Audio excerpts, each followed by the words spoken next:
ओम नमो भगवते वासुदेवाय। ओम नमो भगवते वासुदेवाय। ओम नमो भगवते वासुदेवाय। ओम अज्ञानतिमिरान्धस्य ज्ञानाञ्जनशलाकया चक्षुरुन्मिलितं येन तस्मै श्रीगुरवे नमः। नमो विष्णुपादाय कृष्णप्रेष्ठाय भूतले श्रीमते भक्तिवेदान्तस्वामिन्निति नामिने। नमस्ते सारस्वते देवे गौरवाणी प्रचारिणे निर्विशेष शून्यवादी पाश्चात्य देशतारिणे। जय श्री कृष्ण चैतन्य प्रभु नित्यानंद श्री अद्वैत गदाधरा शिवासादि गौर भक्तवृंद। हरे कृष्ण कृष्ण कृष्ण हरे हरे, हरे Ram Ram Ram Hare Hare.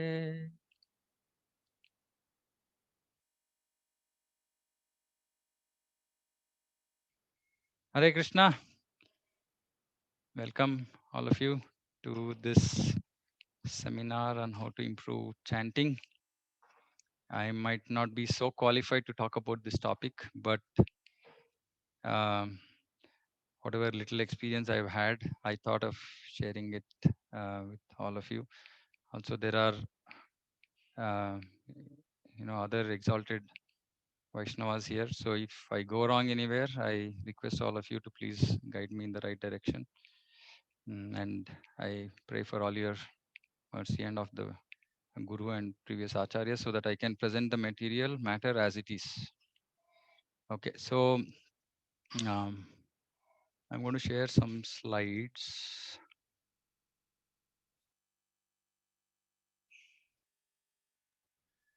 Okay, so just let me, I'll just move to this slide.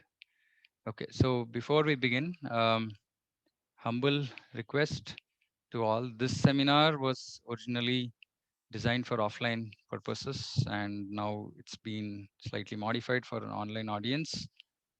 But this seminar, I think, will be useful to both you and me. Like I said, a lot of learned Vaishnavas out there.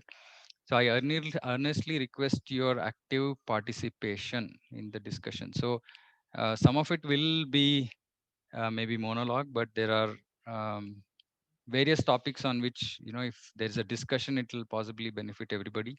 So I request everybody to please freely participate. If you have a question, you can maybe put on the chat, or so that we derive some benefit out of this whole discussion. Okay, so before we start, I want to start with this particular bhajan. This is very apt for this whole discussion around chanting and Harinam. So we will sing this particular bhajan, and unfortunately this is online, so again I'll have to do it all myself. But if it is offline, obviously it would have been much nicer with everybody participating. But yeah, we will have to make do with whatever facilities we have.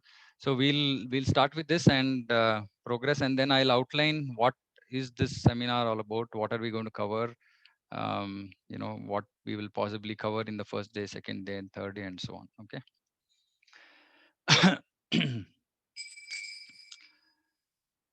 Hari Hari Bifale Janam Guainu. Hari Hari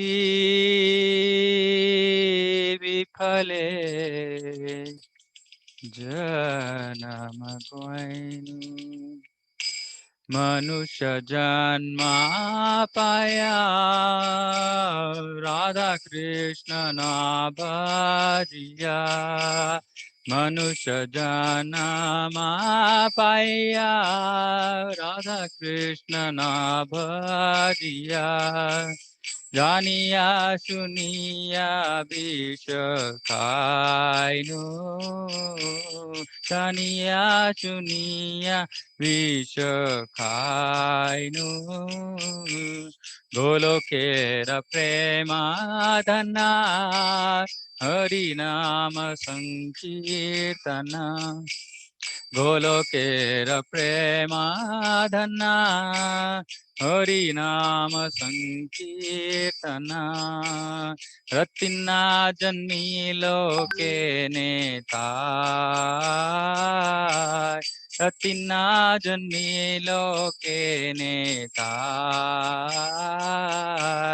संसारा विचानले दिवानिशिया ज्वले संसारा दिशानले दिवानिशिया ज्वले जुराइते ना कोई नु पाय जुराइते ना कोई नु पाय ब्रजेंद्र नंदना जय सतीसुत होइलो से ब्रजेंद्र नंदना जय सतीसुत होइलो से बलराम होइलो निताय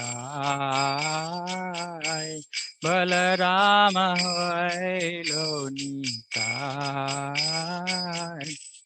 इनहीन जत सिलो हरि नामे उद्धारिलो दीनहीन जत चिल्लो हरि नामे उद्धारिलो तार साक्षी जगाई माधाय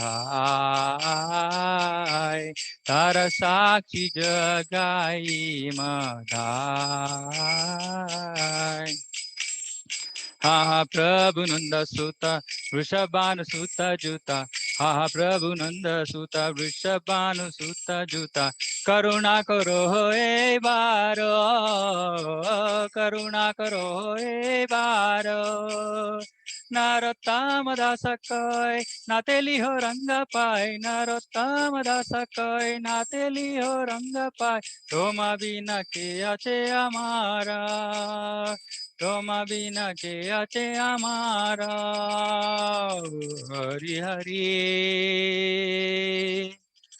विफले जन्म ग्वाइनु हरि हरि विफले जन्म ग्वाइनु.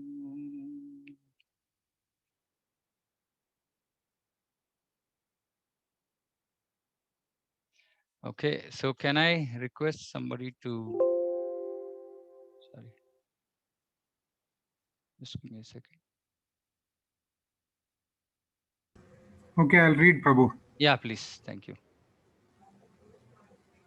O Lord Hari, I have spent my life uselessly, having obtained a human birth, and having not worshipped Radha and Krishna, I have knowingly drunk poison.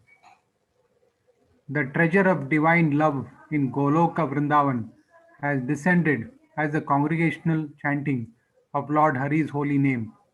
Why did my attraction for that chanting never come about? Day and night my heart burns from the fire of poison of worldliness, and I have not taken the means to relieve it. Lord Krishna, who is the son of King of Vraja, became the son of Sachi, Lord Chaitanya, and Balram became Nitai. The holy name delivered all those souls who were lowly and wretched. The two sinners, Jagai and Madai, are evidence of this. O Lord Krishna, son of Nanda, accompanied by the daughter of Rishabhanu, please be merciful to me now. Narottama Das says, O Lord, please do not push me away from your reddish lotus feet, for who is my beloved expert for you? Okay. Hare Krishna. So Hare Krishna, thank you, Prabhu. So this is actually the mode in which we should try and enter this seminar. I think Narottama Das Thakur is ending saying, "Please do not push me away from your reddish lotus feet. Who is my beloved except for you?" And what is the prayer? Prayer is, I have not developed attraction for the chanting of the Lord's holy name, and uh, there's a very important theme here actually, which is so. I mean, our acharya has actually present these songs in such a easy, simple way that we actually miss the point. So here, Narottam Das Thakur is saying, day and night my heart burns from the fire of poison of worldliness, and I have not taken the means to relieve it. Actually, this is the crux of, our, this has a direct correlation to our chanting. Hmm? And we will see as we go through the whole presentation. So very simply put, so we will try to understand the reason why, of course, if any of you exalted Vaishnavas here, you already have developed a taste for chanting, then possibly, I will not be addressing you, but I'll be addressing others, maybe like me, who have still not developed an attraction for chanting. And it has been an endeavor for me to try and understand why. Uh, because even Sri Chaitanya Mahaprabhu says, Nam Nam Akari Bahuda Nija Sarva Shakti Tatrarpita Niyamita Smaranena Kalaha Etadrushi Tava Kripa Bhagavan Mamapi Durdaivam Idrisha Miha Jani Nanu Rakaha. Durdaivam. It is a great misfortune that Iha Jani Nanu Ragaha. I have not developed any raga attachment to your holy name.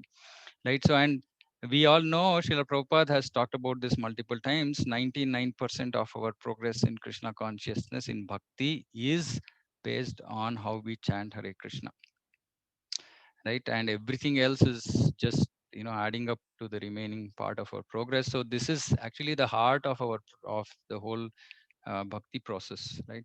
And so we will try to delve into this. And like I requested earlier on, I request all of you to participate, contribute where you think you want to contribute. Please feel free. It's a free running, so I would encourage all of you to please participate. Okay, so just one note. So this seminar has, like any other, scriptural text or presentation. So it has two aspects. There is gnana and vijnana. So gnana is knowledge. So there will be some aspects of the presentation where it is just good to know information, may not be immediately relevantly applicable for all of us. And also Vijnana is of practical application. Now, this will depend on individuals. So, for example, something might be relevant for me at this point of time. Something might not be relevant for the same thing might not be relevant for somebody else, right?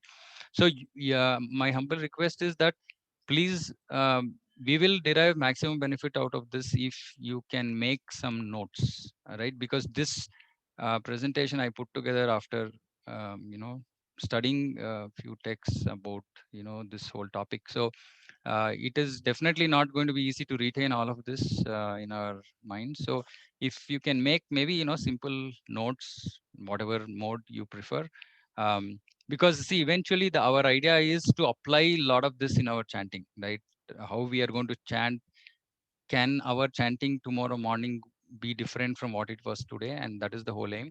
So my request is, if you can do that, I think that will be useful. That was useful for me, so hopefully it will help all of you as well.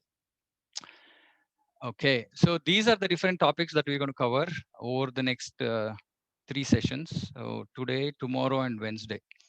So I request all of you, if you can continue your participation for the next 2 sessions, then uh, you'll obviously go through the whole text and we'll be able to achieve maximum benefit, because a lot of the heart of the practical aspects or the recommendations or the changes that we have to bring about will come in the last 3 sessions, last session, the last 3 topics here.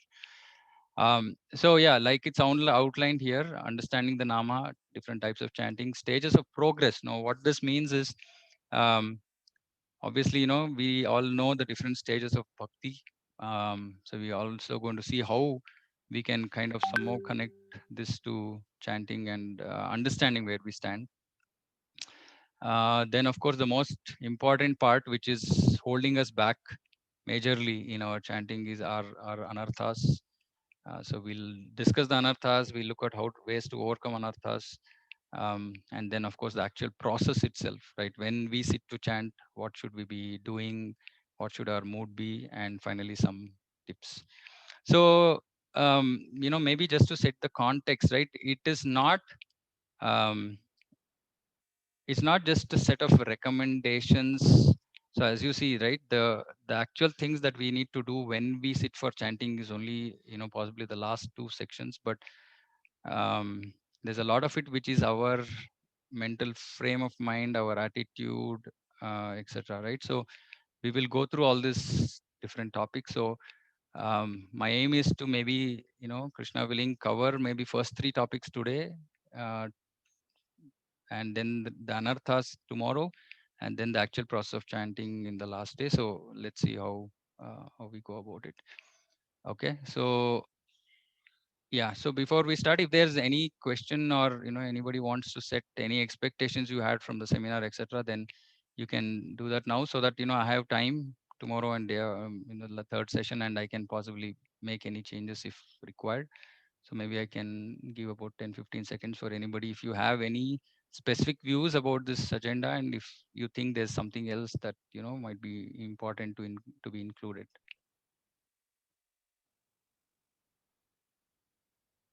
Hare Krishna Prabhuji Dandatanam. Hare Krishna, Dandavat Mataji.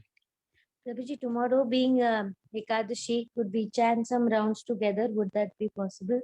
Yeah, we can do that. That's a good suggestion, actually. Anyway, since this whole so near Pandav Nirjal, so it will be nice to see if we can. I don't know if we will get through any part of this for practical application for tomorrow, but it would have been nice. But yes, we can definitely chant. Maybe 10 minutes we can chant post the session, provided everybody has the time to do that. Thank you, Thank you, Mataji. Prabhuji. Thank you. Yeah. Okay, so if there's nothing else from anybody, then I will like to go ahead. We are right now at 8:20, so let's see how much we get through. Okay, so like I said, 99% of our progress in bhakti, or our spiritual life, depends on japa, right? So our japa is a barometer, or we can put it as harinam, which also includes sankirtan plus japa. So but japa is the barometer of our spiritual life, because sometimes it's very easy to get carried away by kirtan, possibly not because of the nama itself, but because of the tune and the melody and the singer and so on and so forth. um, but japa is like that real test, right? Like where the only focus is the nama. And which is also one of the reasons why Prabhupada kept his kirtan very simple, because the focus has to be on the nama and not the tune so much. But anyway, that is done for various other reasons, etc. So japa is the barometer of our spiritual life. So now, obviously, right, because there is nothing else but nama anyway. And this is from Udila Aruna, Srila Bhaktivinoda Thakur. And so he's saying that Krishna Nama Sudha Koriya Pan Jurao Bhakati Vinoda Pran Nama Bina Kichu Nahiko Aro Chauda Bhuvana Maje. Saying, drink the pure nectar of the holy name of Krishna. He is talking about drinking the pure nectar, because there is nothing but the name to be had in the 14 worlds. So there is nothing else to be drunk. There's only the nectar, pure nectar of the holy name, that should be drunk. And it has filled the soul of Srila Bhaktivinoda Thakur. Right? And this is where actually our goal should be this, that the Nama has filled our soul. Right? And so the whole focus is that we have to drink the pure nectar, because there is nothing else to be had in the 14 worlds. Again, such a simple and so powerful statement, right? And we'll talk about this, how we don't think that this is the only thing in the 14 worlds, right? That is our problem, right? Our problem is that we don't think that this is the only thing in the 14 worlds. We think that there is a lot more out there, right? But Srila Bhaktivinoda Thakur, he is very clear that this is the only thing to be had in the 14 worlds. So it has filled his soul. So the Harinama has filled his soul. So first, let's start with understanding the Nama. Of course, this is from Padma Puran, also quoted in Madhya Leela. Nama Chintamani Krishna Chaitanya Rasa Vigraha Purna Shuddho Nitya Mukto Abhinnatvan Nama Namino. So Nama Chintamani. So the first point here is that the Nama is Chintamani, touchstone. So Chintamani. Now what is Chintamani? Chintamani is something which gives one all desires. Yes, all desires. So it gives a materialist dharma, artha, kama, moksha, and to a devotee, it can give pure unalloyed love of Krishna. But it depends on what we desire. Now we'll talk about desire is very key part of our discussion through this seminar. Please make a note. Desire is very critical. It is the desire which has brought us here, and it is only that same desire which can take us out of this material world. So desire is very critical, and the nama can give everything one desires. Okay, that is the first point. Second point is it is transcendentally blissful. You know, after chanting, if we are chanting the nama, naturally we should experience bliss. Naturally, right? But we might not have really reached that stage, but this is the gnana. It bestows all spiritual benedictions. Why? Because it is Krishna himself. Please note this also. Nama is Krishna himself, who's the reservoir of all pleasure. So it gives transcendental bliss. So two very important points here. Gives all desires that one wants. It is, or 3 points, transcendentally blissful, and it is Krishna himself, right? So this is Nama Chintamani Krishnas. Now, second part, Chaitanya Rasa Vigraha. Now this Chaitanya is a very, very important point. Actually, the Nama is fully conscious. Now, what does fully conscious mean? It is actually, because it is Krishna, it is non-different from Krishna. So it is as conscious as Krishna. And what is as conscious as Krishna means? Krishna is all conscious, right? And it, because it is inseparable from the chief consciousness, Krishna, it is fully conscious. And it is a form. Nama is a form. Okay, it is a form of all transcendental mellows. So, and it is of course unlimited and beginningless, and it is Purna, it is unlimited, complete, Shuddha, completely pure, right? And Abhinatvam Namanam, it is non-different from Krishna. So it is non-different from Krishna. It is fully conscious. It is a form of transcendental mellows. And hence, because one can realize the form, qualities, and activities of the Lord by taking shelter of the Nama is accepted as Vaishnava Dharma. Chaitanya Mahaprabhu defined who is a Vaishnava based on his quality of chanting, right? So the person is called a Vaishnava who takes the holy name in faith and pure intention. Pure intention means Shuddha Nama. We'll come to this. What is Shuddha Nama? What is Ashuddha Nama, etc. So a person who takes holy name in faith and pure intention, he is called a Vaishnava. This is another definition. So we know of, Kanishta Adhikari, Madhyama Adhikari, Uttama Adhikari. Now there is definition about Vaishnava, non-Vaishnava. Then there is a semi-Vaishnava. Who is a semi-Vaishnava? Is one who takes the name but with impurity of Nama Bhasa. Now impurity, what is impurity? What is Nama Bhasa? We'll talk about all this. However, very importantly, by the mercy of Krishna, please note this. By the mercy of Krishna, the semi-Vaishnava gradually becomes a pure Vaishnava. So Vaishnava, semi-Vaishnava, or maybe a non-Vaishnava, it totally depends on the faith and the quality of our chanting. Right? So just to recap, the name is Chintamani. It gives all desires. One's desires, it is transcendently blissful. It is Krishna himself, non-different from Krishna. It is fully conscious. It is the form of all transcendental mellows. Now this is very important, and we will let some of these topics soak, right? Which is why I'm saying that please make a note, because by the third session comes, we might have forgotten some of these, but these are very, very critical to the way we should be chanting, right? So please make a note of these, and so that you can think over these points over the next couple of days. Okay, and like I said, if anybody has anything to say at any end of any slide or any point, please feel free, or if you have a question to ask, you can feel free to ask any question as well. Okay. Okay, now we will talk about different types of chanting, because when we are chanting, we should know at what level we are chanting, right? Because the whole categorization of Vaishnava, semi-Vaishnava, etc. is based on the quality of chanting, which depends on which is classified into different types. So it is said that if one chants the name of Krishna once or hears the name once, whether it be the pure name or impure name, please note this, whether it be the pure name or impure name, the jiva is still delivered from clutches of material energy. So which means that jiva will get liberated.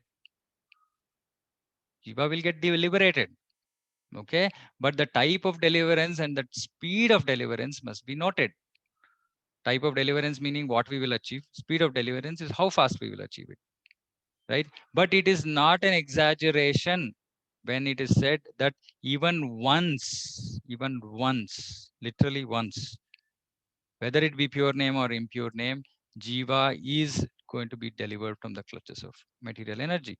But the question is when and how, right? So the first type of chanting, it is called nama bhasa.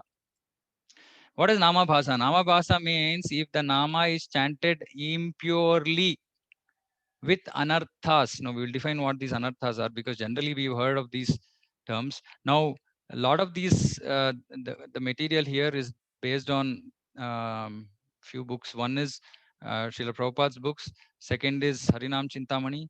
Third is Madhurya Kadambini, which are all recommended books, by the way. All of us can read these books. And fourth is Bhajana Rahasya. These are all, mostly focused on stages of bhakti, chanting, and of course our whole mental attitude towards life, etc., which we will cover, right? So this is the basis. So a lot of this is coming from Harinam Chintamani. So here it's being said that Srila Haridas Thakur is saying that the benefit will come slowly if the name is chanted in Nama Bhasa. Nama Bhasa means impurely with anarthas. Okay. Now, but because the person will eventually attain pure love, he will attain that goal. So the Abhasa name is still considered all auspicious because it is going to take the chanter to the next level. Over a period of time, some things need to be done. If done, it will take the person to the perfect stage. So when one chants in Nama Bhasa, all sinful effects are destroyed, all anxieties will go, peace can be obtained. Of course, ghosts, demons, other spirits, unfavorable planets, etc., all of it is nullified. One can attain liberation, but more importantly, one can go up to the border of the Vaikuntha planets by this chanting. Okay, which means that it is restricted to liberation only.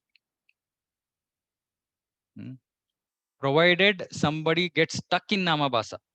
If somebody gets stuck in Namabhasa and they don't want to make further progress, then they will end up in Brahman realization or liberation, as it is generally called. Okay. Now in Namabhasa, there are different levels. Of course, there are different attitudes of Namabhasa and all. I'm not going to get into a lot of those details because there are a lot of other things to be covered. So faith, because faith was one of the integral parts of the definition of a Vaishnava. So there are different levels of faith in Namabhasa. Without faith, even without faith, look at this, right? Even without faith, even if you don't have faith in the Nama, one can still attain liberation. Okay. So in this, there are two types. There is one which is called distorted faith. Now, distorted faith is not good. Distorted faith means actually there's a completely wrong understanding, wrong faith, right? It is not good because the focus moves towards enjoyment and liberation and Mayavad activity, as Haridas Thakur says. So this is actually Nama Aparada. So distorted faith is not favorable. Distorted faith, Nama Bhasa, is not favorable. But then there is partial faith. There is partial faith.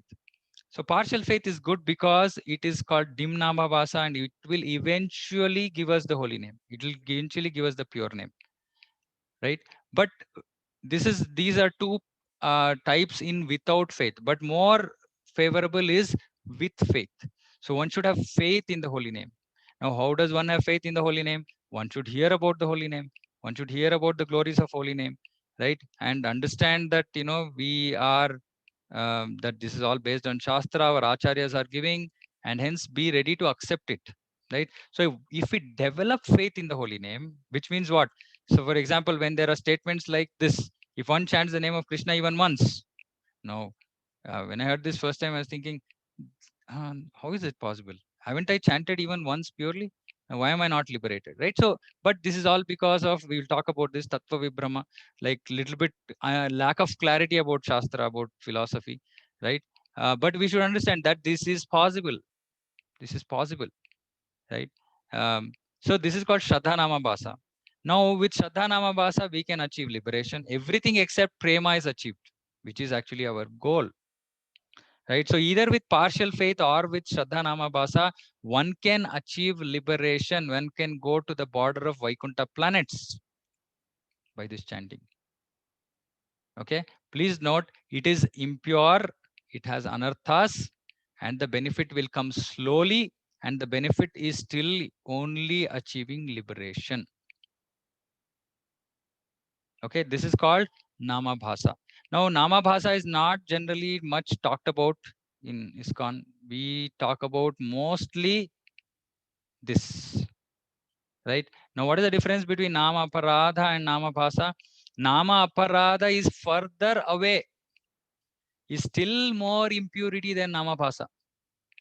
And it is said that it is situated at a far greater distance from the pure name. So it's like if pure name is on one end, somewhere in the middle is Nama Bhasa, on the other end is Nama Aparadha.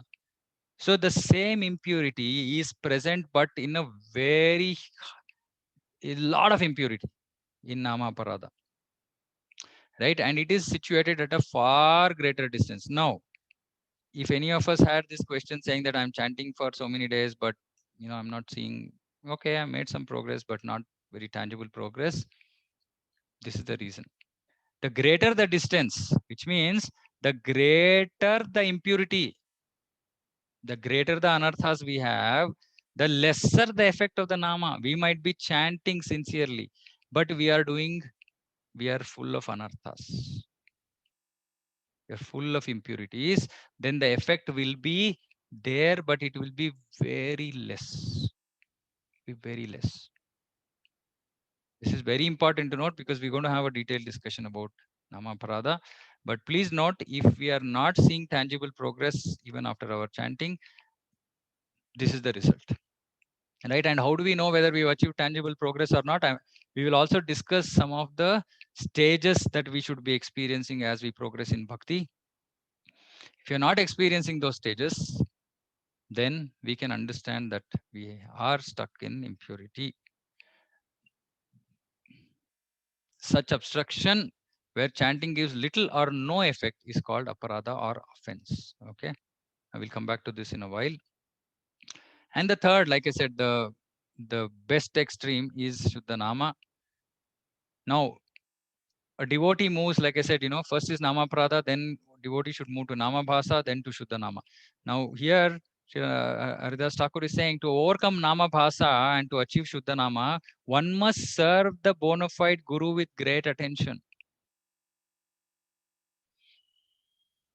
So, and that is why, this whole Yasya Prasadat Bhagavat Prasado, unless we are, very fixed in the mission of our Guru, we will not be able to make that progress to Shuddhanama.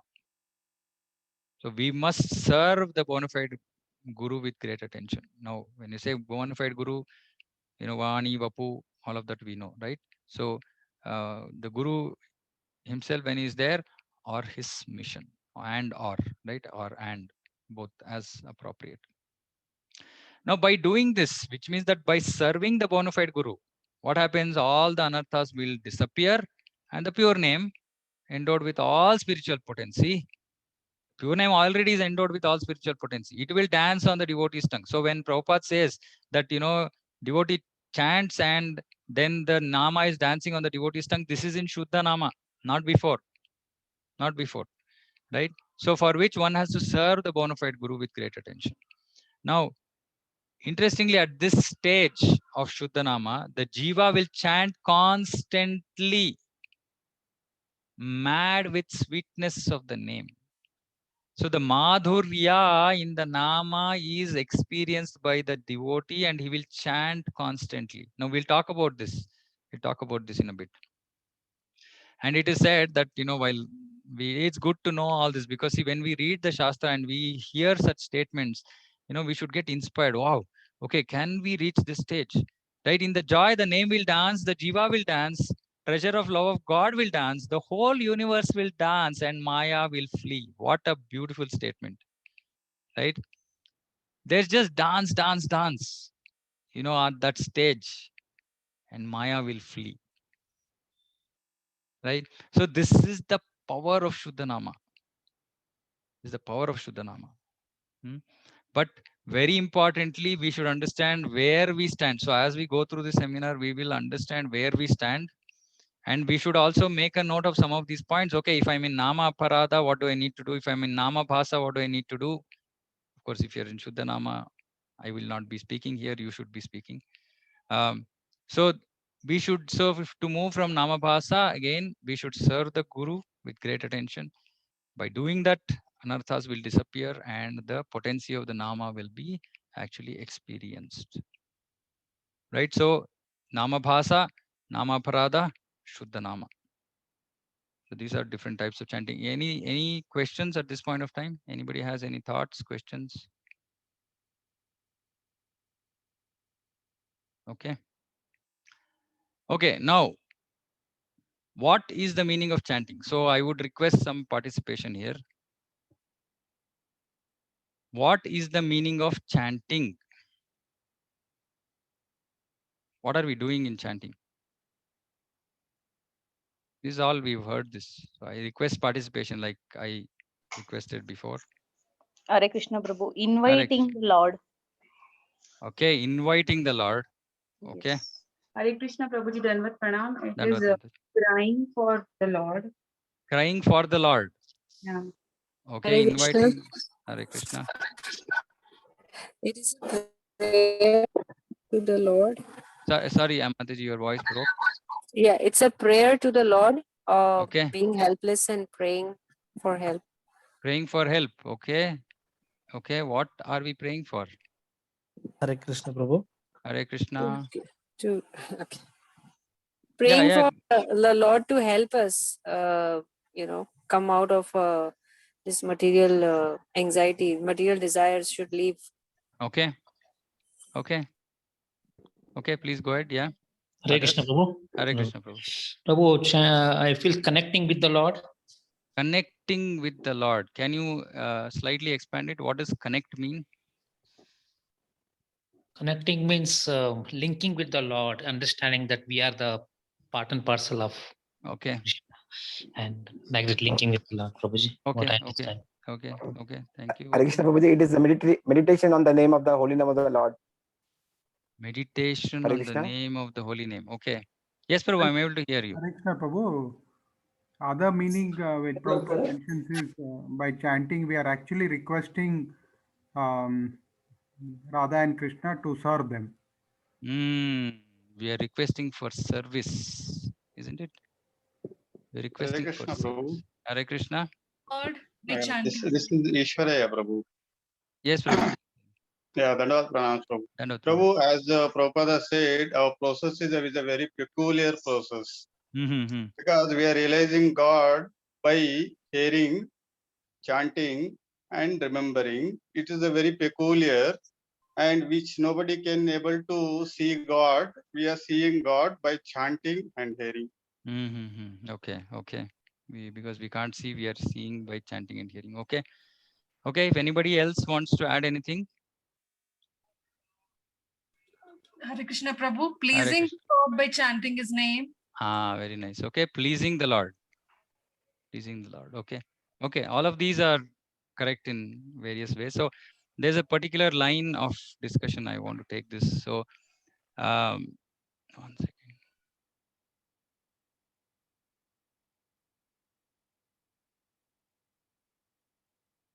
Okay, so actually one very primary or very basic definition, which, or I would say not basic, holistic definition that Srila Prabhupada gave was that he said that we are asking for service. Okay. He said we are seeking for service. So the common, or like I said, one line which Prabhupada used to mention was saying that we are praying to, oh, energy of Krishna, oh Krishna, please engage me in your service. Is that correct? You heard this? Right? Oh, energy of Krishna, oh Krishna, please engage me in your service. Now, my question is, what service are we asking for? What is the service we are asking for?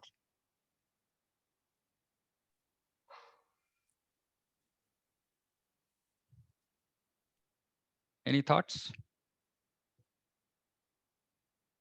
Serve the Vaishnavas. Okay. Ruchi Mataji saying glorification of Lord, begging Srimati Radharani to engage us in service of the Lord. Okay. Ask Lord to engage us in his service. Okay. So what is this service? Serve the Vaishnavas. Okay. Hare Krishna, Prabhu. Any Hare kind Krishna. of service that we can get in the temple, Prabhu? Any kind of service. Okay. Any kind of service we get in the temple, we are praying for. Okay. Okay. As per Chaitanya Mahaprabhu, the preaching service is the most important. Preaching service. We are asking for preaching service. Okay. Okay. Nice. Any other? Yeah. Serving the lotus feet of the Lord. Serving the lotus feet of the Lord. Okay. Pada Sevanam. Okay. Okay. Okay. So let's see what we are actually praying for. See, to answer some of these questions, right, we need to also have the context of our parampara, right? While all of you, whatever you said is not wrong. Okay, so this is what we are asking for. What are we praying during Tulasi Aarti? All of you sing Tulasi Aarti every day. So we sing Kripakari Korotare Vrindavanavasi. Okay, and what do I do? Kripakari Korotare Vrindavanavasi. So, mercifully make him a Vasi or resident of Vrindavan. Okay, to do what? Vilas Kunje Diyo Vas. Now in Vrindavana, what will I do? Vilas Kunje Diyo Vas. Give me residence in a Kunja, forest grove. For what? Heribo Sada Yugala Rupa Rasi. Heribo means so I can see the Yugala Rupa Rasi, the Yugala Rupa of Shri Shri Radha and Krishna. Sakiranugata Karo. Make me one of the followers or, amongst the Sakis or servants of the Sakis. Seva Adhikara Diye. Please give me Seva Adhikara. For what Seva? Koro Nija Dasi. So what we are asking for in essence, considering that we are in Brahmamatva Gaudiya Sampradaya, is to become a Dasi, a Sakhi in Goloka Vrindavan. This is what we are asking for. Now, to reach that stage, all that, all the answers that all of you have given are correct. Right? We are asking for service in the temple. We are asking to serve Vaishnavas. We are asking to serve the lotus feet of the Lord, etc., etc. But what is it that we want to achieve eventually? Is to become a Dasi in Goloka Vrindavan. Because Brahma Madhva Gaudiya Sampradaya is for Madhurya Rasa. So this is something that is going to be very heavily underlying this particular discussion. Okay, we will keep it in mind, saying that we are actually wanting to achieve this huge, this exalted, unimaginably exalted position of being a maid servant of Srimati Radharani and Sri Krishna. This is our goal. Please don't forget this.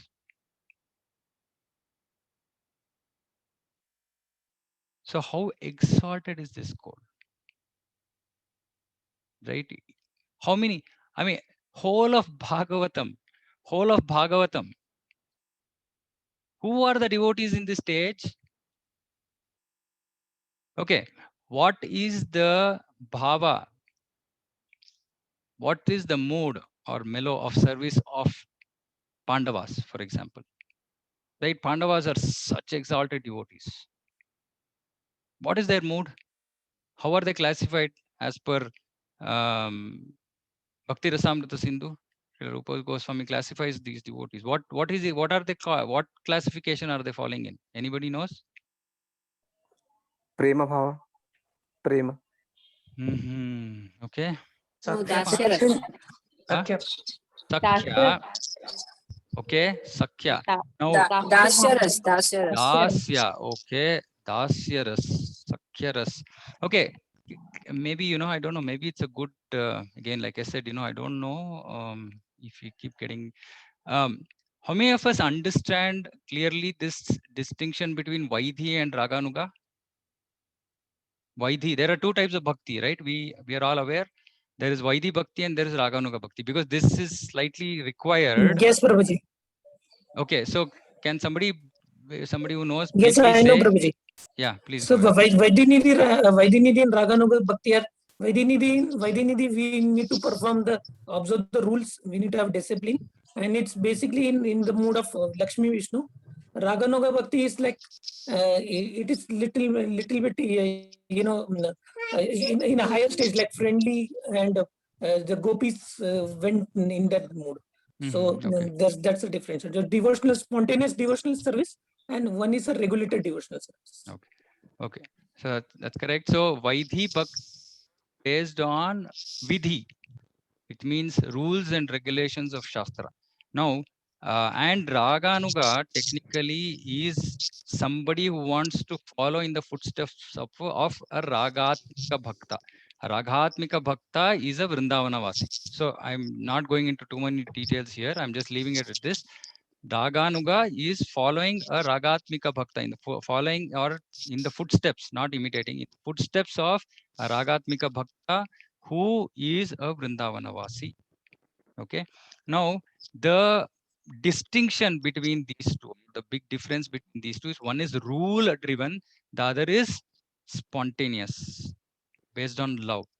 Okay. Now, love doesn't have to be only Madhurya, it can be others also, right? Now, having just this basic classification in our mind, Pandavas are classified as Vaidhi Sakhya Bhakti. Okay, Pandavas are not in the Raganuga stage. What we are aspiring for? We are aspiring for Raganuga Madhurya Prema. So just so that we understand how exalted this is, Vaidhi Sadhana Bhakti. In Vaidhi Sadhana Bhakti, there are again different rasas. And then one can go into Bhava and the higher stages through Vaidhi, or they can come through Raganuga. Now, one who comes through Raganuga is based on spontaneous love. And that person also can serve in different rasas. And we are looking at the topmost rasa in Brahma Madhva Gaudiya Sampradaya normally, right? It's not like a hard and fast rule. We will know what rasa we are in at a later point in time. But we are talking about this Raganuga Madhurya Prema. Just so that we understand what we are aiming for. It is something that even Pandavas don't come under that classification. So whole of Bhagavatam, it is only the gopis.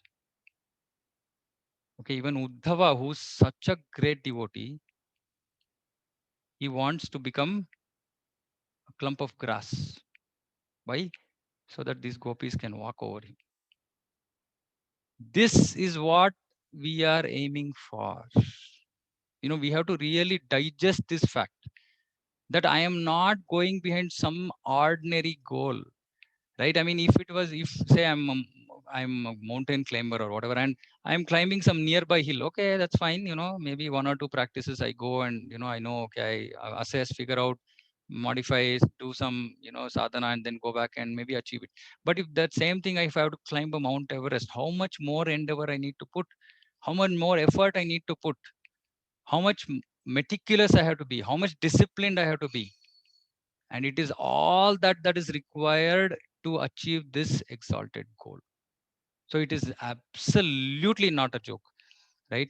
And one very senior devotee, his guest Vidwan Gaurang Prabhu, when he used to come to Bangalore, he used to say, "You see, people in the city, you guys are making a joke of bhakti," right? Which means that it's just like become like a part-time. Bhakti is part-time. But with part-time bhakti, we cannot achieve this exalted goal. Right? We will talk about some of these. These are very important concepts to understand why I'm stressing so much on this. Now, real question is, are we motivated enough to work for it? Like I said, it's not an ordinary goal. It requires hard work. It requires us to endeavor.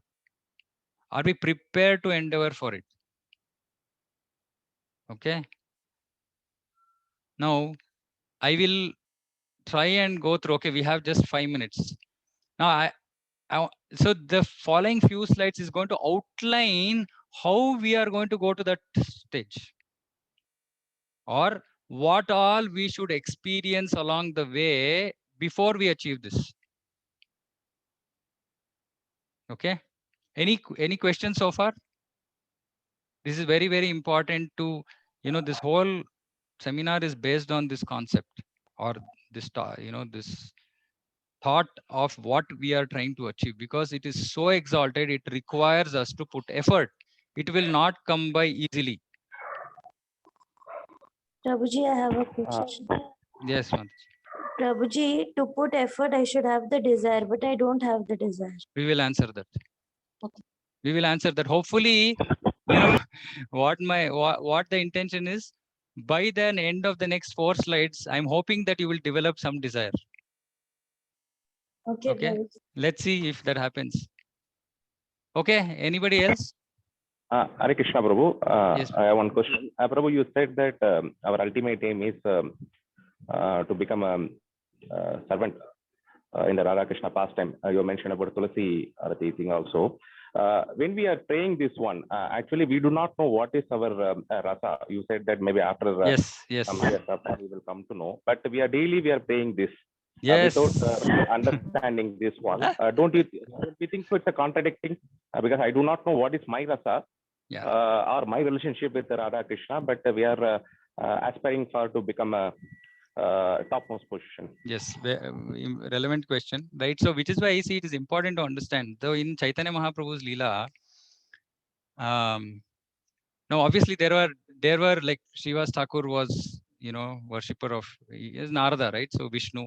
Then there is Murari Gupta, who was Rama's devotee. Then of course most of the devotees were Krishna's devotees, right? So generally what happens is that, especially in this kind of a parampara, right? In the parampara, while there is opportunity for, those devotees who come in and who figure out that they are not wanting to worship Radha Krishna, and you will know by now, right now. See, we should understand one thing, right? Whether we are worshippers of Radha Krishna or Lakshmi Venkateshwara or Balaji or Rama or any other form, we should know by now, because which is why I said, we should know by now as in inclination, right? Like, which is why I had said, only those who are chanting 16 rounds, because there should have been in the system for some time, right? Now, I understand that we don't know the rasa, okay? But we should also think, and this is a very interesting question, right? Why would Prabhupada set this as a process? Right? So which means that there is an intention. The intention is that we have to develop this desire. Now, it may be that 1 out of 100 or 1 out of 1,000 might end up with some other rasa, possible. But this parampara, see, we should understand how this parampara has developed also, right? I mean, Brahma, Narada, Vyasa, then Madhva. Now, Madhva, till Madhvacharya, actually there was no, till Madhavendra Puri came into this parampara, there was no question of Radha Krishna. There is no Radha Krishna, there is only Krishna. Right? And he came and he talked about Radha Krishna Prema. Then Chaitanya Mahaprabhu came and re-emphasized it, saying that I am giving Golokera Premadana Harinama Sankirtana. And it was all about Radha and Krishna. And he said, you know, I'm distributing this freely. Now we should understand, saying that the parampara is coming to give us love of Krishna and Radha. Okay. Now, who are our acharyas? Anyway, I wanted to talk about this. So this is very important point. Who are our acharyas? Who is Rupa Goswami? Yeah, Rupa Manjari. So our acharyas who have come to teach us, you know, Manjaris who are so dear to the gopis, to the, you know, sakhis, they have come to train us in this parampara. They have come to give us this knowledge, which is why if you read any of our acharyas, you only talk about Madhurya Prema. Nobody talks about anything else. Right? Because they have come to give us this. Now, yes, if we end up not being in Gopi Bhava and something else, then it's fine.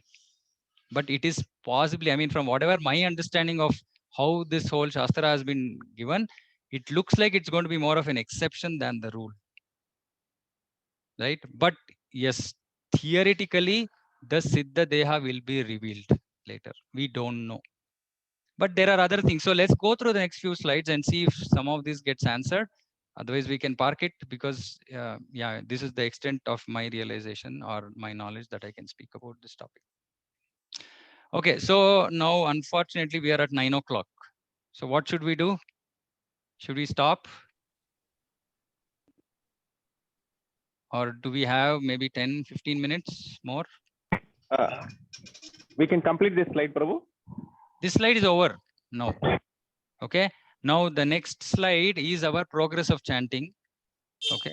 So this is going to cover, basically we are going to look forward now where we are. If we are with anarthas, now again, each of us will be at different stage. Each of us will have, you know, we know Ado Shraddha Tata Sadhu Sangha Bhajana Kriya, right? So if we are initiated, then we start with Bhajana Kriya, then we are mostly in Anartha Nivrutti. At least I can talk about myself. And Anartha Nivrutti is like this. It's an uphill, right? And Anartha Nivrutti, interestingly, like you know, on an uphill, if you're cycling and if you stop pedaling, what happens? You come down very swiftly, right? But how much effort we have to put to go up, right, is lot more effort we have to put to go up than to come down.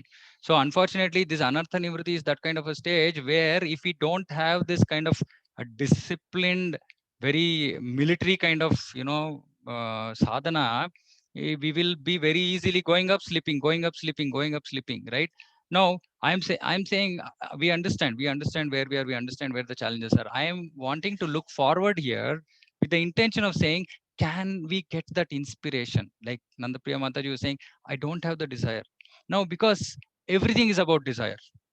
It's all about desire, right? Akama sarva kama va moksha kama udarati tivrena bhakti yogena ajata purusham param. But it is all about kama. It is all about our desire.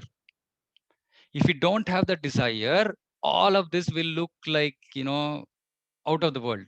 Right? Oh, let me not bother about it. You know, leave it. Let me just. But the idea is, we want to see if we can we get inspired by the direction that we are heading towards, right?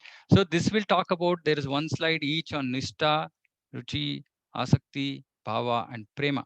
Now, obviously, each of them will take at least 5 minutes, I think, or maybe 3-4 minutes. So we will, yeah, about 15 minutes we will require if we want to cover this section. Otherwise, we can move to next. I think we can cover it today, Prabhu, if it's okay with everyone. Okay. Anybody who has a challenge with another 15 minutes time? Okay, thank you. Prabhuji, please carry on, Prabhuji, please. Yeah. Okay, so Nishta, what is Nishta? Nishta actually means steadiness. Steadiness means that, you know, when we initially come into bhakti, one day we are doing, you know, some exuberant enthusiasm. Suddenly, you know, we are doing 4 rounds. Next day we do 12 rounds, or, you know, we are all doing 16 rounds. One day we get up at 4 o'clock. Next day we get up at 5 o'clock. Next day at some other time. No, there is no steadiness in our sadhana. There's no steadiness. So Nishta means that there is steadiness. Now Nishta, please note, comes after Anartha Nivrutti. Okay. So now there are 5 obstacles. Now, Anartha Nivritti is there. After Anartha Nivritti, there is Nishta. Nishta doesn't mean that all the obstacles are gone, because we know that Bharata Maharaj was in Bhava and he still fell, right? For whatever reason. We don't have to get into that, right? But the point is that even till Bhava, there are Anarthas. So the Anarthas go on clearing till Bhava. But of course, they become, less and less and less, but they are still dangerous. That is why Srila Prabhupada was saying, be aware of Maya. Don't be overconfident, right? Because we can get pulled down anytime, right? But Nishta is specifically affected by 5 obstacles. Now, this you can look at it as a subset of the Anarthas, right? Small pieces of Anarthas. Now, first one is Laya. Laya means sleepy, laziness, right? Laya means laziness. We sleep during Kirtan, Shravan, like we are sitting in class, Bhagavatam class, and we are dozing, right? And Japa. And this is in order of increasing tendency, which means that Kirtan we sleep less, Shravan more, Japa maximum sleeping. This is called Laya. Okay, then there is Vikshepa. Vikshepa is distraction towards mundane topics, right? You're doing devotional service, you are chanting, or we are sitting and reading something. Suddenly we get one message or we get one email. We are very easily distracted from what we are doing, from our activity in devotional service. This is called Vikshepa. Then there is Apratipatti. Apratipatti means disinterest to some extent. Like, oh, every day I have to read Bhagavatam. But I've heard this many devotees say that, but the purport looks exactly the same. All purports look like the same. Looks like Prabhupada is saying the same thing again and again, which is true to some extent, right? And why is Prabhupada repeating the same thing? Because we don't understand it. So he's repeating the same thing again and again, because repetition is good, for things that are beneficial, which don't very easily enter our consciousness. But it is not like that, and we are disinterested in spiritual topics. We are more interested in mundane topics. This is Apratipatti. Then there is Kashaya. Kashaya is tendency towards bad habits, from our past, maybe things which are not, we should not be doing. And finally, Rasavada, which is taste for material enjoyment. Now, these 5 obstacles, now think about this. Steadiness, we have to be doing our sadhana in a very fixed way, but then Laya, sleep comes, distraction comes, disinterest comes, some bad habits, or we have taste for material enjoyment, so which takes us away our focus from our sadhana. If these 5 are there, we don't achieve Nishta. But if these 5 are overcome after the stage of Anartha Nivritti, when these obstacles are almost completely destroyed. We know this verse from Bhagavatam, right? Srinvatam Swata Krishna, Punya Shravana Kirtana, Hridayantasto Abhadrani, Vidonati Surutsatam, then Nashtaprayeshu Abhadreshu. This Nashtaprayeshu Abhadreshu is this Nishta Bhakti. So there is Anishtita Bhakti, which is the first level. Then there is Anartha Nivritti. Then there is that Shranvatam Swata Krishna is the Anishtita Bhakti, unsteady devotion. Then we get into Anartha Nivritti. Then we come into Nishta Prayeshu Abhadreshu, Nityam Bhagavata Sevaya. So that Nityam Bhagavata Sevaya is this Nishta. So then we achieve Nishta. When these 5 obstacles are overcome, we achieve Nishta. And in Nishta, what happens? Automatically there's detachment to Bhukti, Mukti, Siddhi, etc. And one attains all auspicious qualities, right? We are Devarshi, Bhutaptan, Ranam, Pitranam. No, not that. What is that? What is that? All good qualities develop. Yashasti Bhaktir Bhagavat. Yeah, Yasya Bhaktir Bhagavatya Kinchana, Sarvair Gunays Tattva Samasate Suraha, Harava Bhaktasya Kuto Mahat Gunat, Manorathena Sato Dhavato Bahi. Thank you, Anuprabhu. Right, so all these auspicial qualities develop, and false ego is completely destroyed. Nishta. So now, if any of this is not happening for us, or if these 5 obstacles are there, if our false ego is there, that means we know that we have still not reached Nishta, right? Now, how do you distinguish? How do you really identify whether we are in Nishta or not? If there is laxity or intensity of effort. So for example, any devotional activity we need to do, either we have to put a lot of effort. So for example, somebody says, okay, now sit for next 4 hours, read Bhagavatam. Okay, now can we do this? Is it a lot of effort? Is it struggle? I have to fight my sleep. I'm not able to sit in one place. Somehow I'm getting distracted. That is the test, right? So intensity of effort should be very less. It should be very easy to engage in hearing, chanting, and other activities of devotional service. Then it is Nishtha. Then it is Nishtha. Now, what happens in Nishtha? We obtain Ruchi for the holy name. That Nam Akari Bahuda, that no taste. Now, when we come to Nishtha, we should develop a taste for the holy name. Okay. Then, as the anarthas are destroyed further, like I said, anarthas go on getting destroyed till bhava. As the anarthas get destroyed further, one comes to the next stage of Ruchi. Okay, is that clear? Okay. Now Ruchi, what happens in Ruchi? Ruchi is very interesting. Ruchi is Ruchi, full of Ruchi. When a devotee develops a taste for activities of bhakti, such as hearing and chanting, vastly greater than anything else. Which means even among Navavidha Bhakti, this devotee develops a Ruchi for hearing and chanting. That is why it is said all the other angas actually are supporting. They're supporting so that hearing and chanting becomes more intensified. So in Ruchi, that extra attraction for hearing and chanting happens, extra attraction. Constant performance of devotional service does not cause even the least fatigue. 20 hours we can engage in bhakti without any kind of fatigue, no tiredness. It quickly produces an intense addiction. Like look at that word, addiction for activities of bhakti. That spontaneous, that feeling that, okay, I just want to do this. No, nothing else can stop me. No. And then in Ruchi, there are two types. One which depends on excellence of elements. Now, excellence of elements means, for example, there's a kirtan and somebody is singing very nicely. Like I said, this is always, when you're singing very nicely, you're like, oh, so nice. Now, if we say so nice only when somebody is singing nicely, which means that raga, thala, this, that, and all that. Now, it is said that there is slight impurity in the heart. Why there is slight impurity? Because he is not looking at the actual nama. He's not focusing on the nama. He's focusing on the surrounding elements. And they are not maybe all excellent, but this is still impurity in Ruchi. There is Ruchi. Definitely there is Ruchi, but this is impurity.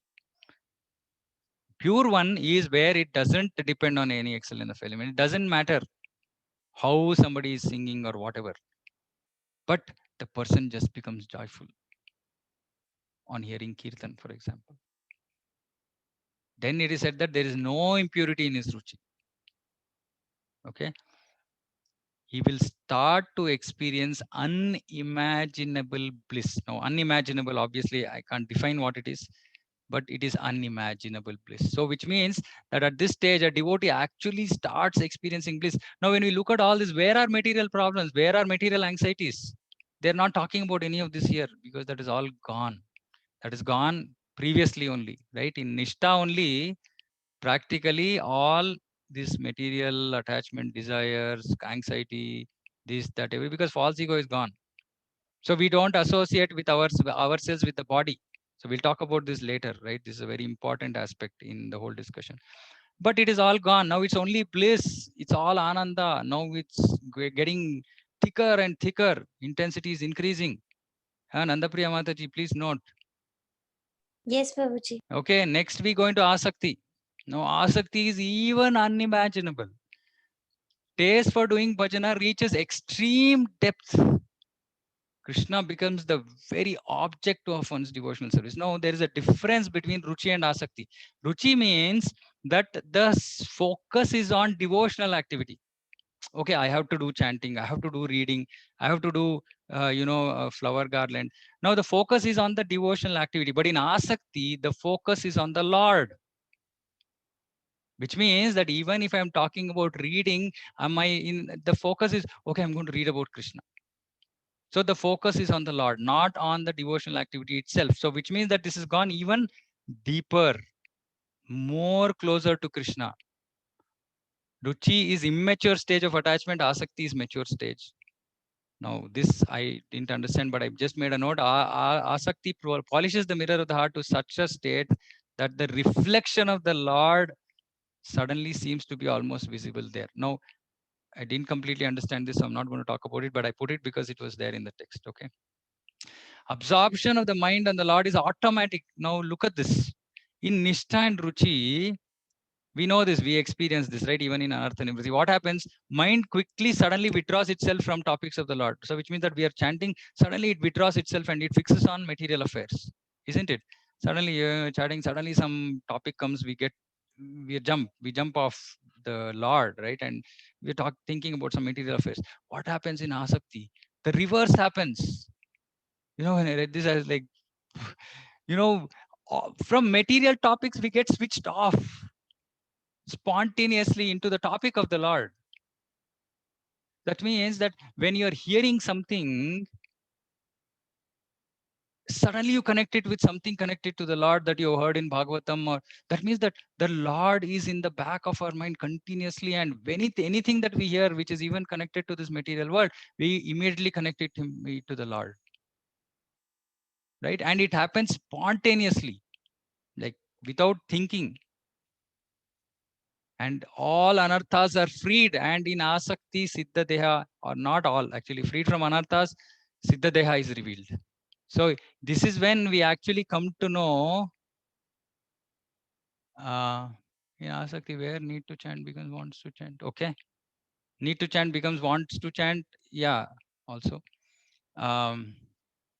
So freed from anartha, siddha deha is revealed. So when we come to asakti, we actually know what mode we are going to serve Radha and Krishna. Okay, so this is all suspense. See, one of the beauty about bhakti is that it is not static. It is not static. Dadami buddhi yogam tam yenamam upayanti te is very, very individualistic.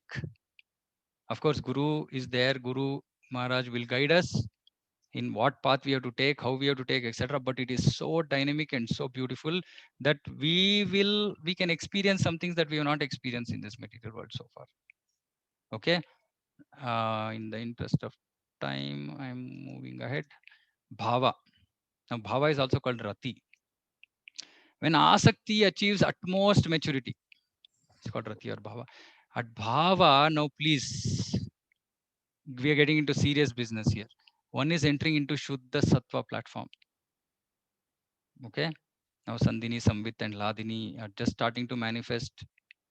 Again, I'll park that because I don't have much to comment on that. Almost all anarthas are destroyed. Awakes attachment for conjugal rasa. Now, this is again our acharyas are saying. So we are directly talking about Madhuri rasa. We are not talking about other rasas. The shelter of Sri Radha's lotus feet. Attachment for shelter of Sri Radha's lotus feet and feelings of separation. Bhava. Okay. Service is spontaneous. Hope for service of ever blissful Radha gradually increases. At that time, one's feelings for serving in the mood of gopis manifests. This is all experiencing. The jiva is experiencing this, you know, just imagine. Everything materially simply gives trouble. Everything material simply gives trouble because it's absolutely, well, we can think of at the initial stage, we say, okay, everything, you know, do yukta vairagya, everything dovetail into Krishna. This stage is saying, no, if it is material, I don't want it. It's troublesome. I want direct service of Sri Radha and Krishna, nothing else. A sincere devotee hopes that Krishna will be kind to him. He's hoping in Bhava, he's hoping because it is such a high exalted stage. We want to become Gopi. Now, how will we become? Krishna, please be kind to me. And he has great relish for the holy name. He is inclined to chant the Mahamantra constantly. And this is the beauty. The youthful form of Krishna easily manifests. So at this stage, the youthful form of Krishna manifests. Okay. Now, if this is looking at, this is saying something else. Now, next one is just, it blew me off when I saw this. In Prema, Lord reveals his Madhurya to the Jiva in this material world who is practicing bhakti. What does he do? First, the Lord first reveals his beauty. This is called Saundarya. Now, the sweetness of his beauty makes all the senses and the mind like eyes to see the Lord. So, actually, it is said that all the senses are enlivened independently. All of them become like eyes and they want to see the beauty of the Lord. Then what happens? The bhavas, the anubhavas will come, and then there is tears, there is shivering, there is stunned. The devotee swoons in ecstasy. This is the first stage. Okay, there are 6 stages in this, please note. Then to revive him, no, this devotee is gone, he's lost. He's lost, he doesn't know what he's doing. He's just like lost in the beauty of the Lord. Now what happens next? He reveals his fragrance, Saurabhya, to the nostrils of the devotee. Now what happens? All the senses and mind become like nostrils to smell them. Then he reveals his voice. Can you imagine? Now we've seen the beauty of the Lord. We have smelt the, the fragrance. Then we hear his voice. And to the ear of the devotee, then again, all his senses and mind become like ears.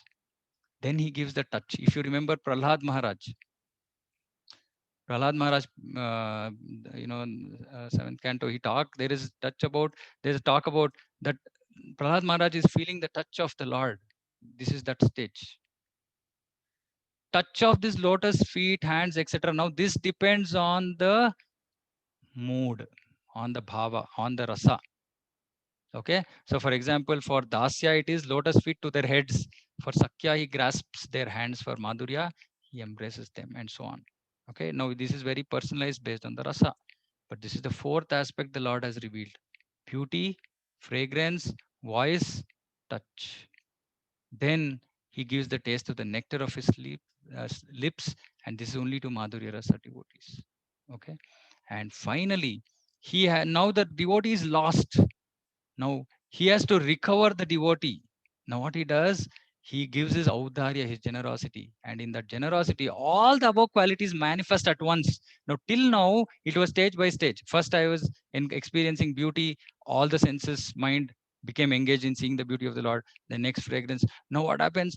Beauty comes, fragrance comes, voice comes, then touch comes, taste of nectar of love, everything comes together.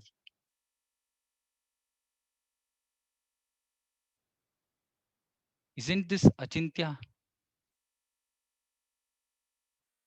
This is what we are aiming for. Okay, so I will talk about this. I will continue this in tomorrow's session further, because I want to talk a little bit more about this. We touched a little bit, but just so that we can go into this same mood. So the whole takeaway today is that we are targeting something very exalted, right? And that something very exalted is beyond our imagination, because we are somewhere way away from there. At least, like I said, I'm talking about myself, way away from that stage, right? But when we look at this, we can understand what we are actually going towards, and this should motivate us, this should inspire us, right? This should inspire us to put that effort, because this is not something ordinary. This is not something that we have achieved or we can even think of achieving. It's so exalted. So let's end today's discussion here, unless there are any questions where I can try to answer, and there are other devotees also who can answer. But I want, the takeaway is that it's a beautiful goal that we are going behind, exalted though, and we should be very inspired to put the effort in this direction.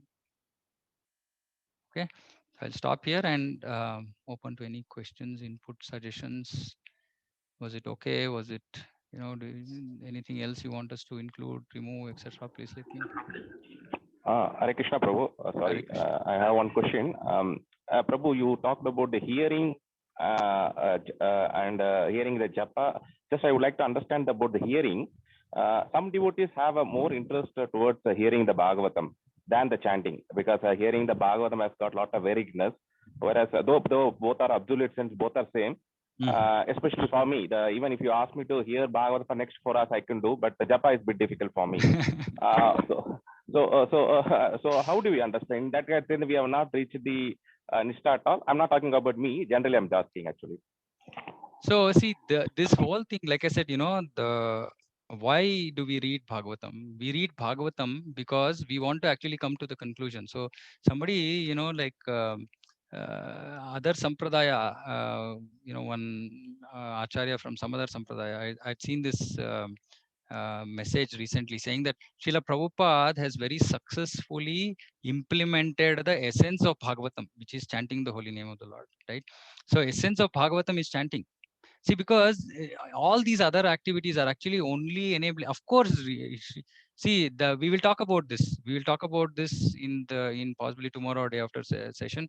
That actually the whole what Bhagavatam is saying, that our vritti, our occupation, should be such that it will enable us to develop an attraction for the message. So if we have developed an attraction for the message, that is absolutely favorable to go in this direction. Now, obviously, it doesn't mean that we have reached the goal, right? But it is absolutely favorable, because I will talk about this. This is one of the very important things about hearing Bhagavatam and why it is important. We will talk about that.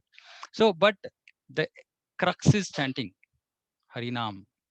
The crux is chanting, right? We have to get here because it can't be different. See, these two are non-different, right? So we can't have taste for hearing Bhagavatam but not taste for chanting, right? That means that there is still some, something missing somewhere, and which will obviously get covered up over a period of time. But ruchi for chanting has to be there.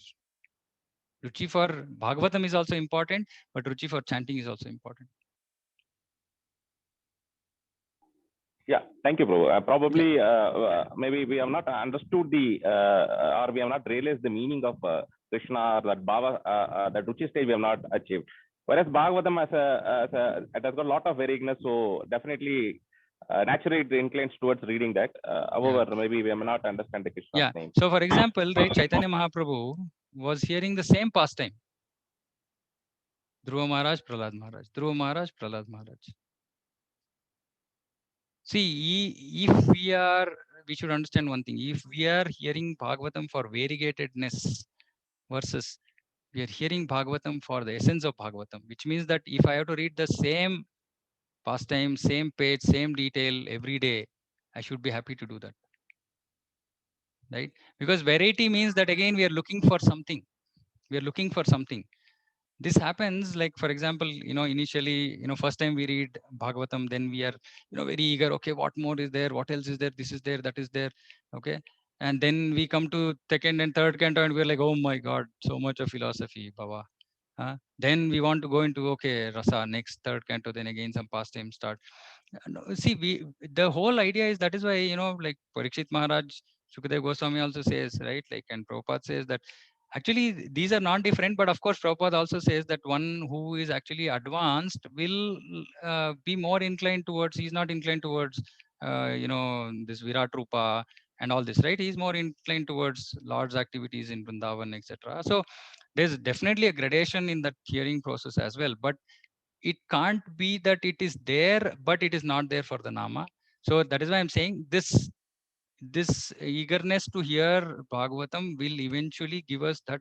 See, this Nashta Prayashu Abhadreshu should happen. Shinvatam Swada Krishna, Punya Shravana Kirtana, Hridayantasto Abhadrani, Abhadrani Vidunoti Sirutsatam, Nashta Prayashu Abhadreshu. Now, Nashta Prayashu Abhadreshu means that it is Shravanam Kirtanam, right? So, japa is a very integral part of this this mood that has to come, and I am assuming that it is how it works. Yeah, thank you, Prabhu. Thank you, Prabhu. Really wonderfully you explained, Prabhu. Overall, the way the flow is going, very simple and straightforward and very understandable. Thank you very much, Prabhu. Thank you very much, Hare Krishna. Okay. Anybody else has anything else to say, or we can call it a day and meet tomorrow again at 8 o'clock? Okay. Nobody has anything to say. Okay, so we can end with pranam mantra. Vancha kalpatarubhyascha kripa sindhubhyayocha patitanam pavanebhyo vaishnavebhyo namo namaha samaveta gaur bhaktarvrinda ki jai, Srila Prabhupada ki jai. Hare Krishna. Thank you very Hare much, and Krishna. Thank you, we look Prabhuji. forward to all of you joining tomorrow at 8 p.m. Krishna willing. We'll all meet again. Hare Krishna. Hare Krishna. Thank you. Thanks, Prabhuji. Hare Thank you, Krishna. Prabhuji. Hare Thank you. Hare Krishna.